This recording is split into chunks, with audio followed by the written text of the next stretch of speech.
I'm Dr. Tim McGrew. I'm a Christian philosopher, and I enjoy building connections with people at Atheist Edge. All right, guys, so here's my idea. When I went back and reread this with my Christian hat on, or the closest proximity I could imagine, it seemed to me that all the times that we've ever, throughout my experience, that non-believers say, how silly is this? It's a bet. How petty is God to make a bet with Satan, to challenge him and to bet? You know, you're wagering on a man's existence and the existence of his family and his livestock and his livelihood, and it seems so petty, right? And when I went back and reread it, first off, I didn't even see, it never comes out even implicitly that it was a bet. And if it is a Calvinistic interpretation of God, when he brought up the idea, he brought up Job's name to Satan. He said, have you considered Job? So he, if you are a Calvinist, or if you believe God is omniscient, you would have to assume that God knew what Satan was going to do, that this was not a bet, and that this was a learning experience for Job, and, well, he had it coming anyway, because he was only an upright and righteous man on his lips. And he thought that it was grace through works and not through faith. So with that, if anyone wants to start off, my contention is it was not a bet. God knew all along what was going to happen, and that we as non-believers should probably get away from mocking this book as a petty bet. So I'm reading the verse, and I'll read King James. It said, for the fundamentalist. And the Lord said unto, it's chapter 8 it's verse 8 of chapter 1. And the Lord said unto Satan, hast thou considered my servant Job? There is none like him in the earth, perfect and upright man, one that feareth God and escheweth evil. Then Satan answered, Lord, and said, doth Job fear God for naught? Hast thou not made a hedge about him, and about his house, and about all that he hath on every side? Thou hast blessed the work of his hands, and his substance is increased in the land. But put forth thine hand now, and touch all that he hath, and he will curse thee to thy face. And the Lord said unto Satan, behold, all that he hath is in thy power, only upon himself put not forth thine hand. So Satan went forth from the presence of the Lord. And this is when it began. So whether you want to call it a bet or a game or a dare. I heard hedge. I'm not sure. Border. Right. Okay. Right. That's sort of building a. Oh, I thought hedging a bet. God certainly makes the rules of the game here. He certainly sets the rules out, and I would argue that for whatever time frame we want to agree that this story originated in, I would say that this is what the 5th or 12th century or 15th or 20th century BCE bar bet looks like, right? He may not be using that language. He didn't say, I double dog dare you, but in the context of the time, that's basically what he meant. I mean, what do you think it is? If you're not comfortable with the word bet, how would you characterize this exchange where God brings up Job, Satan says, well, that's only because God says, okay, fine, but don't hurt him. If we're assuming that God, it's a game they're coming up with the rules of. If we're assuming that God is omniscient, he would have brought up Job for a reason. He would have known that Job deserved everything that was going to come to him, and he knew that Satan was going to do it. And all he did was, like I said, throughout the Old Testament, well, throughout the Bible, but the Old Testament specifically, whenever a tribe or a group of people or an individual rebel against God, actively rebel against him, which I would contend Job did, through moralism, not through hedonism, which is an even maybe worse offense. Really? Was there even a law at this point? What about his kids? Who speaks for Job's kids who lost their lives? But they were even more sinful than him. If you read chapter what was sin? Where has law ever been revealed? This is pre-Moses, right? Let's assume that God is omniscient. Let's assume that Job and his family deserved what was coming to them as a learning experience, not a punishment, but a learning experience, because his family didn't get to enjoy the fruit of learning, but Job at least stayed alive and was. I think you're making a very modern view. I think that the children and the wives were just possessions, just like the farm animals. Whether and his reasons for doing it, but aside to this topic, God knew he knew the end outcome. So it wasn't a bet. There's no way you could make a bet with Satan if you and Satan both know that you know the end of it. Well, I'm not even sure that kind of omniscience that knows the future would have been the Hebrew view at this point. I mean, we've got examples later, like, the angels coming down to investigate for God if there's anyone in Sodom and Gomorrah that are blameless. I mean, And look how it ends. Like an omniscient God wouldn't need to do that. Look how it ends. If it were a bet, Satan won. Because Job eventually broke down and cursed God on his lips. Did he not? No. No, he stayed righteous. Just like Jesus. That's why he gets new kids. in Matthew. What was his last words? Why have you forsaken me? He just abandoned any hope of God, of being God's right-hand man. He said, why did you do this to me? He's angry. I think it's one of the key things in understanding Job contextually. Whether we talked about whether or not this is history, but contextually in the canon of Scripture, the 66 books, the traditional theological exegesis would include Scripture interpreting Scripture. So this is the first time really where we have Hasa Time, which literally means in Hebrew, what you said earlier, the adversary.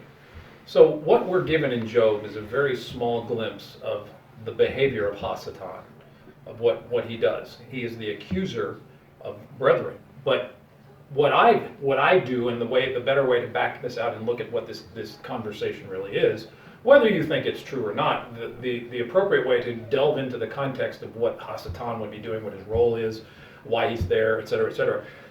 You have to go back into the full canon of Scripture, I think, and especially through... Now, of course, there's a lot more to Satan revealed in the New Testament than we have in the Old Testament. He's a few guest appearances, one in the garden especially, the most prominent ones is the serpent.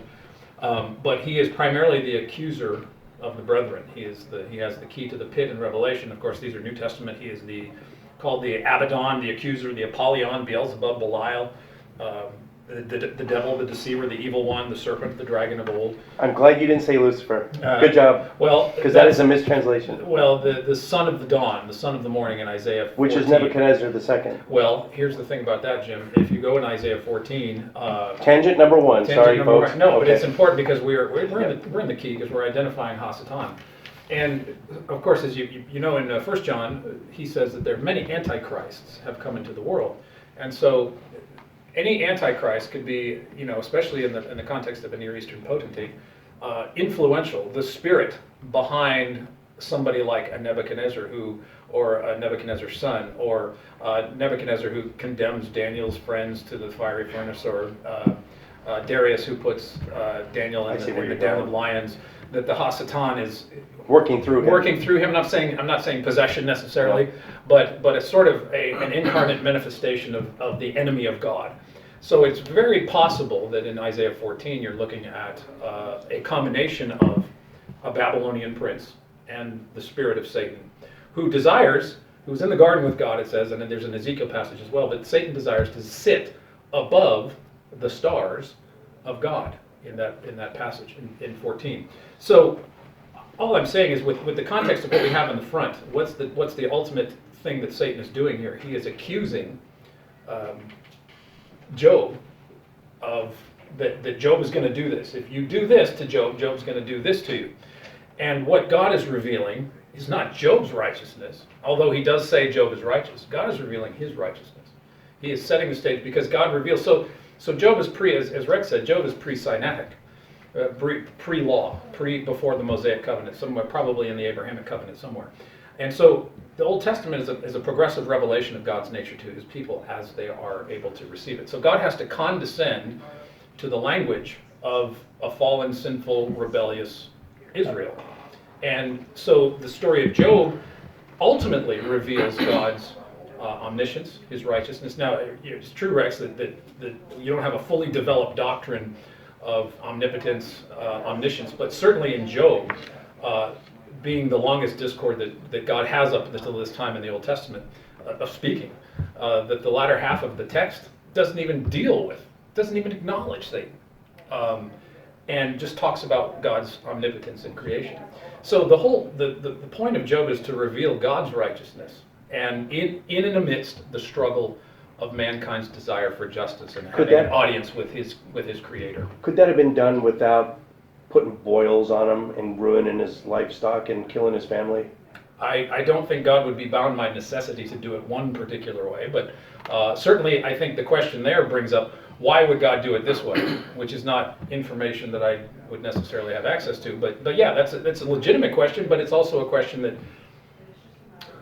could he have done something differently? I think so. Well, so again, when I look at this, I see a man-made story. I would argue that the understanding of Satan evolved over time, just like the understanding of who Yahweh was evolved over time. The understanding of who Jesus was The law. evolved over what the law was evolved over time. I think what we see when we read this for what it is, if we take this as an ancient piece of literature, we see the author, or maybe a couple of authors, wrestling with this idea of the problem of evil and whether people get what they deserve or not. I think those are very big, profound questions that probably affected human beings 2,500 or 3,000 years ago. That's why they're talking On every continent. on every continent, and I don't think there's anything unusual about that. I think the trials of Job are why God, where Satan did it the way he did it, is really a manifestation of the fact that we're the ancient people who are documenting this morality tale are thinking about things in their own context, right? A person is wealthy when that person has a lot of livestock. A person is wealthy when that person has a great big family. And one of the ways that a person is punished is that his possessions, i.e. his children, are taken away from him. And his right? livestock and his land. And his livestock and his land. So the point. reason that it's being done the way it's being done is because it's coming from the mind of a human being writing 3,000 years ago, or 2,800 years ago, or 2,600 years ago. And in that human being's mind, these are the things that define whether a person is righteous in the eyes of God. That person is successful, and God has endowed that person with all of these earthly gifts. And I think I read it purely as a human story, and I see the punishments purely in the context of the things that a human being living at the time would think were tribulations given by God. So how would you, again, this gets back to what we were talking about last time, when you make the claim, I think when we're talking about the burden of proof, I think it's like a lazy Susan in the middle of the table. Here's the ketchup, you turn around and give, it kind of goes back and forth.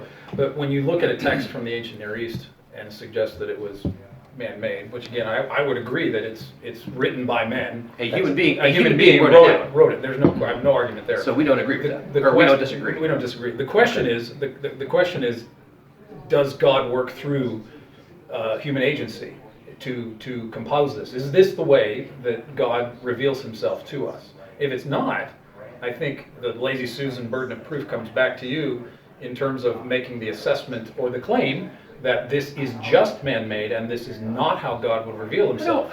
So we both agree that this document was penned by a human being. Yes. I don't make any other assertion to that. I would argue, conversely, you're the one that goes beyond that and saying you're the one who argues that it is the voice of God or the Spirit of God or the manifestation of God working through this human agent.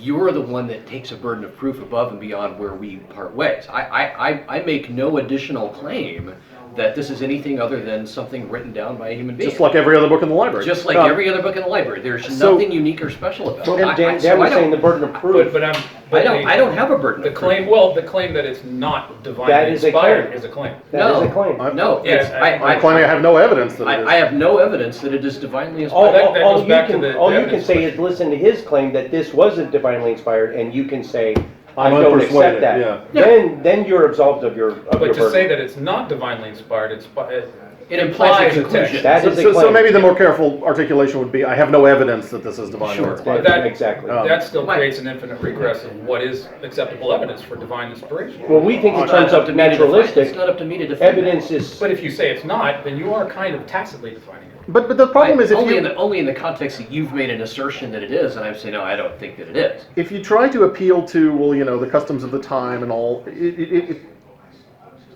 a book that's divinely inspired per your criteria looks exactly like a human production. I mean, so if that's the way God works, then the result of God's work is that a book that looks just like every other ancient. Harry Potter is divinely There's inspired. no way to Well, I mean, refute it. the Quran, the Book of Mormon, the Bhagavad Gita. I mean, these books all start looking the same. They contain tales of magic, and they were penned by humans. And Can I dovetail that?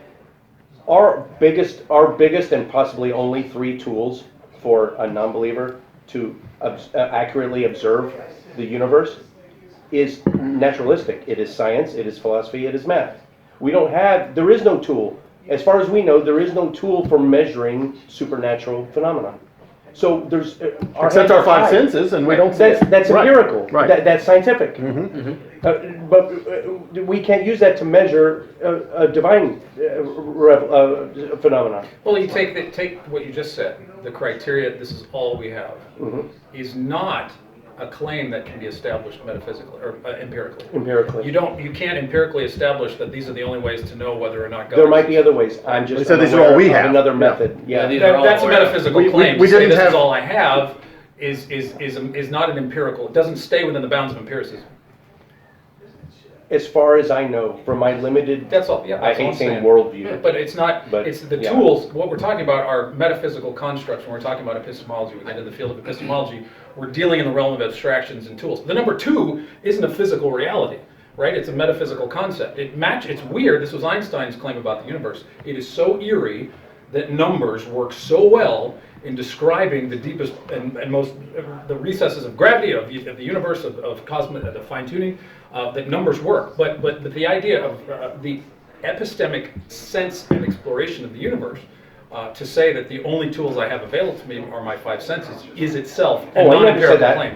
No, I don't mean to put words in your mouth. Empiricism is only one facet of It is. philosophy. But and I science. think when it comes to what we're talking about the Bible, we don't just have a lack of evidence of anything supernatural. We actually have affirmative evidence of how folk stories were told and grew and changed over time. That is a in form of evidence. Human communities all over the planet. And Yes. and when I meet Christians that make special pleading about this book, and you ask them about similar stories on other continents and similar, gods that would get mad and gods that would bless them and gods that would curse their neighbors and stories of other virgin births and resurrections and all of these things, different creation accounts, and sometimes with a single god and sometimes with 1,000 gods, they're willing to dismiss all of that as folktale. And yet But what's somehow, their fallback? But somehow this book without This book is evidence still special. is claimed to Right. be special. Right. And their fallback on that, Dr. Craig, William Lane Craig, how does he end every debate? It always falls back to, even if I'm wrong about all this, I know it for a fact It's faith. because I work out of here. And I work backwards from what I felt in my heart. Let me say this. Your objection is well made. I'm not going to challenge you. I have no reason to conclude that this is anything other than a man-made document.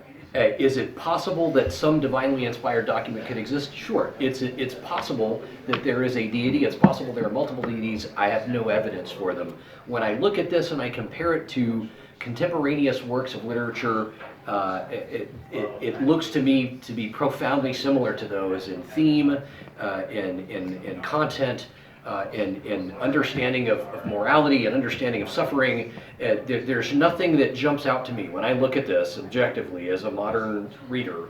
This book, the document, the Book of Job, looks to me to be profoundly similar to a document that would have been written by a human being 26 centuries ago. And for me, that is a... Who may very well have believed the story to be who true. may or may not believe the story, right? But that does not speak to the truth of the magic part, yeah. supernatural You- arguments that are made. What example might you have from the A&E that would be similar to Job? Homer, it's very Homeristic. Sure, as an example. It's very Iliad. When I read it, I'm thinking I'm reading Homer a lot of times. It's very beautifully written. It more than once in the course of reading that, I thought I was reading Homer. I had to go back and say, oh, this is the Bible. So what I'm hearing from you guys is that you read it, it sounds just like every other man-made document. So I think it'd be interesting to maybe compare Job to something else. What are the comparisons, specific comparisons you would be making to the Book of Job that would give you that understanding that this book is just just a manifestation of this book, or just a manifestation of this culture's time period? How do you string it historically? How do you account for the development of Job? What are the specific cultural icons, the steels, the artifacts, whatever? What are your evidentiary criteria for how you are positing the construction of the book of Job? Gilgamesh, the Enuma Elish, Oh, even okay. the Asian, The Egyptian Upanishads, Book of the the Dead. Vedas. I've read the Upanishads. It's But what very I'm similar saying- to that too. Yeah, the connection from those The style of to writing. Job, Oh, okay. the specific line, the specific thread Yeah, that I- gives you that point A to point I don't- B. Story wise, the actual or story, just actual or the ancient style. contextual. The Jews got this from Job. I don't think it matters. I mean, if Job were completely unique in all the world, which you've already conceded it isn't, that still, I think ink on a page just can't be evidence for a supernatural claim. I mean, all ink on a page is evidence for is that someone wrote it. It's not even evidence that they believed it. It's just evidence that they wrote it, and it got copied a lot of times. So And you're getting back to that evidence again, Rex. The idea that this can't be evidence because it was written down. That's what I'm hearing you say? I think it can't be sufficient evidence for supernatural. What would make it sufficient? It can't be compelling evidence. Well, if it were merely a mundane claim, if we had a story about Job who lived in this time and somebody came in and stole all his stuff, and he worked really hard and got it all back, and end of the story, I might say, well, this still may be a work of fiction. I don't know, but there's no supernatural claim there. It's just a tale of humans interacting. I just thought of an extreme example. One of the Mars rovers finds the Book of Job under a rock on Mars. That's an extreme example, but there are some things that would make us go, "Oh shit!" Right? Right. I mean, that would be something. So I just Googled other ancient books, and there's a website here, and it's the Aeneid, Metamorphosis, Ovid, right? Shahnameh, Kafka? Beowulf, right? Not quite Kafka. Song of Roland. So there you would have to- the Icelandic sagas. There are plenty of things that were written down that contain morality elements. That we're familiar with in the modern world. And these are the things that are extant, right? These are the things that survive. Somebody wrote it down and that thing lives. What we know is, when we look at these, every single other one that refers to deities or that postulates to sort of challenges Miracles. the ancient Asian subcontinent civilizations postulated thousands of avatars of various gods, and we look at that as all of that stuff is made up. None of those gods are real.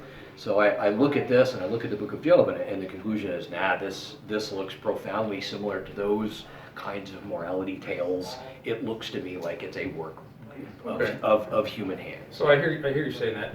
So in essence, you're going one step further, as I hear, and Jim, you probably heard it too, that atheists, I just believe in one less God than you do.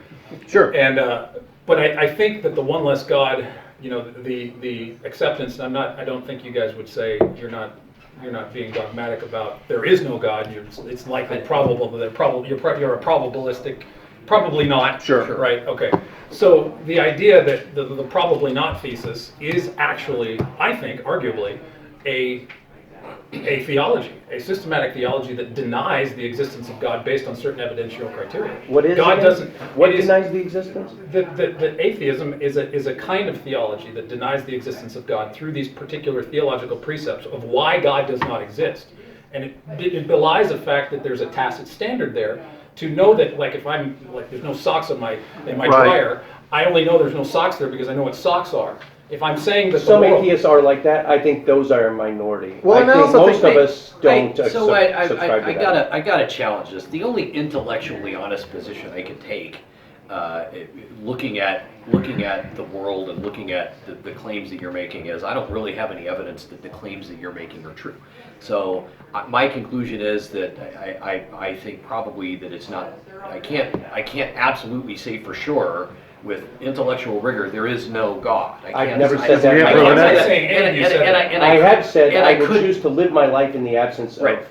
what I consider evidence. And I could not say that, but you're doing something very fascinating. You are making this very clever sort of intellectual hook sort of argument. This is the fact that you can draw a conclusion that God is likely not, as I've postulated him, and I'm using the masculine pronoun, sorry ladies, that God as I'm postulating him to be doesn't exist, must mean therefore that you actually think there could be a God. I'm like, well, wait a minute. I'm not inferring that. Okay, I'm just inferring the standard. Okay, so it means by which you measure God's claim. You have brought a claim, and I have evaluated your claim on the merits of the claim that you bring. It's for example, people ask me, Rex and I visit churches all the time, why do atheists care about the Bible? And the answer is Christians ask us to take it seriously. So I do that. I do them the courtesy and show them respect of taking the Bible seriously as a work of literature written by multiple authors over thousands of years.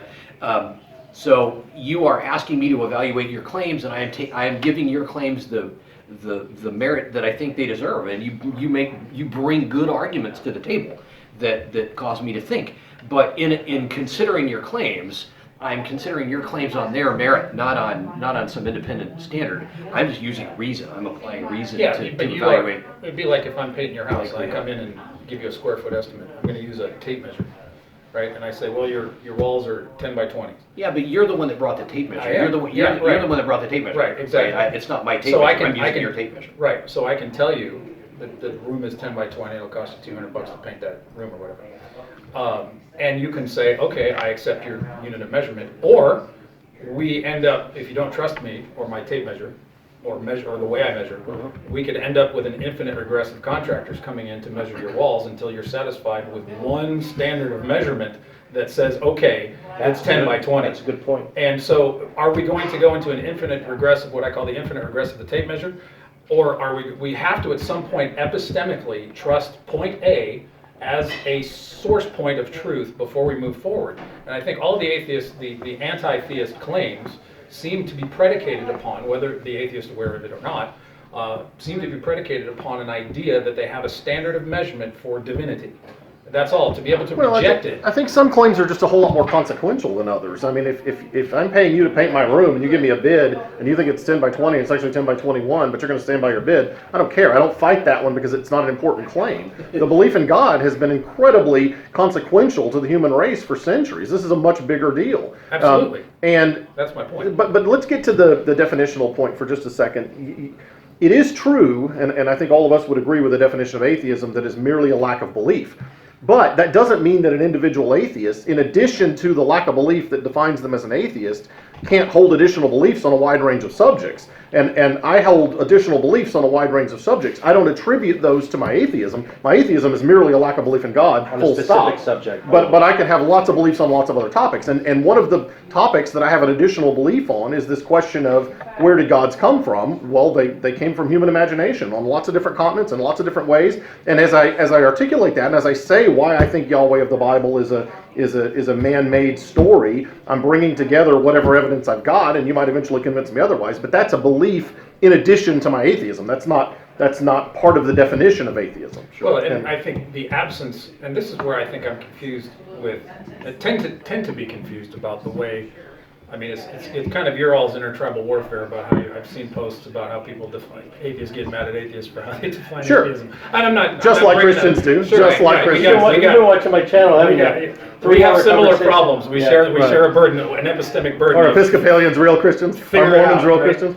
But I think the nuts and bolts of the definition of atheism, I think for a simplistic sense, when somebody tells me, like I was on Dogma Debate twice, and David says atheism is a lack of belief.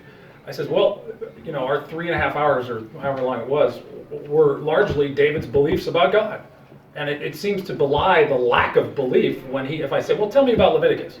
And you have a series of theological beliefs about the God of Leviticus, Exodus. But you know what? I could talk for hours about Darth Vader versus Luke Skywalker. I don't believe they exist. I believe they're fictional characters. If you ask me to talk about the God as presented in Genesis or Leviticus, or Jesus as presented in John, I can talk about these characters, just like I can talk about Darth Vader or Tom Sawyer, but that doesn't mean I think they're historical, actual living beings. The exception there is that you've assumed God as a fictional character.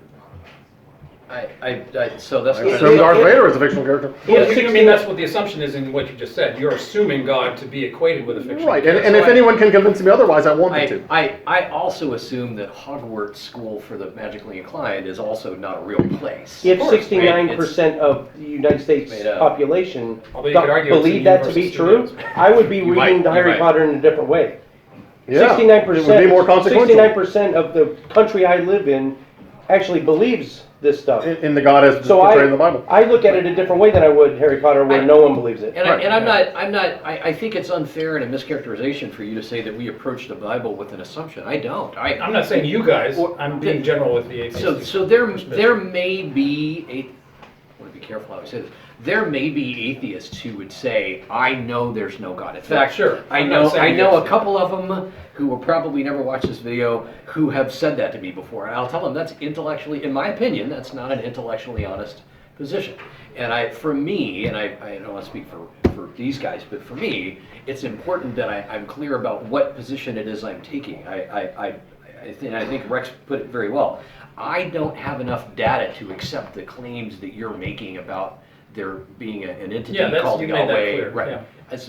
But I don't think I can take any further step than that. I don't think that I have a burden of proof beyond that. So it's just a matter of you personally not having enough data. Really. Yeah, but I'm happy to be convinced. In fact, if you really think that this book, the Bible, is the guidance provided to humanity by the author of the entire universe, then I think you are living up to a moral responsibility to try and share that knowledge with as many people as you can. So I get it, and I lived it for decades. I believed it for a long time, and I still study it. But I want you to persuade me. Like if that's the epitome of all guidance that could ever be given to human beings, then I want somebody to convince me that it is in fact that.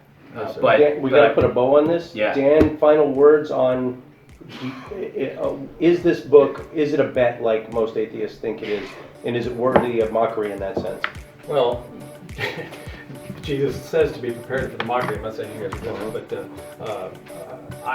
no. It's what we're missing is the contextual, cultural understanding of what this. Even with my limited knowledge of the book, I think we're missing things. Culturally speaking, we're guilty of a lot of anachronisms that we apply without maybe even recognizing it. You know, the cultural bias that we have in 21st century scientific America, looking back on an ancient text. And I think the humility of it for me is approaching the text in light of what that first audience, or those people that heard that text would think. And I think we have to get into their minds and into their world and enter in to see how they saw this. And I think that takes a long time.